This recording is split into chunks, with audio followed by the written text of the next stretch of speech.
یہ تو میں آپ کو بالکل یقین دلاتا ہوں کہ پاکستان میں یہ جتنی زیادتیاں ہیں جو عام آدمی کے ساتھ ہو رہی ہیں، غریبوں کے ساتھ ہو رہی ہیں، مڈل کلاس لوگوں کے ساتھ ہو رہی ہیں، اس پر ہم آواز اٹھائیں گے بھی اور پوری قوت سے اٹھائیں گے. اور میں آپ کی بات بھی کہتا ہوں کہ اس کے لیے ہمیں کسی بڑی تحریک میں بھی جانا پڑے تو ہم جائیں گے. ہمارا ابھی کل سے مرکزی مجلس شورا کا اجلاس بھی شروع ہو رہا ہے اور اس میں ہم ان تمام پہلوؤں پر دیکھیں گے.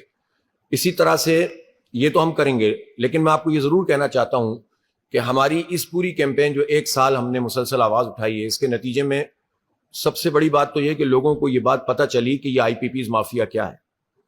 لوگوں کو پتہ ہی نہیں تھا کہ ہزاروں ارب روپے ہمارے کھا جاتے ہیں اور ان کو مزید ٹیکس سے بھی ایگزمپشن مل جاتی ہے اور وہ بجلی بنتی ہی نہیں ہے.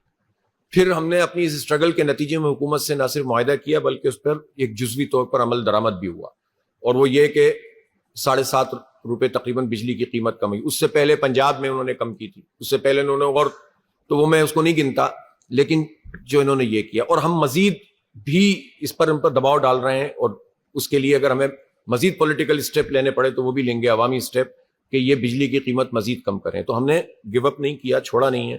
ہم انشاءاللہ عوام کے ساتھ کھڑے ہوئے ہیں. اور صحیح فرمایا آپ نے، صرف جماعت اسلامی ہے جو پبلک ایشوز پہ بات کر رہی ہے، باقی کسی پارٹی کو کوئی غرض نہیں ہے کہ عوام کے ایشوز پہ بات کرے.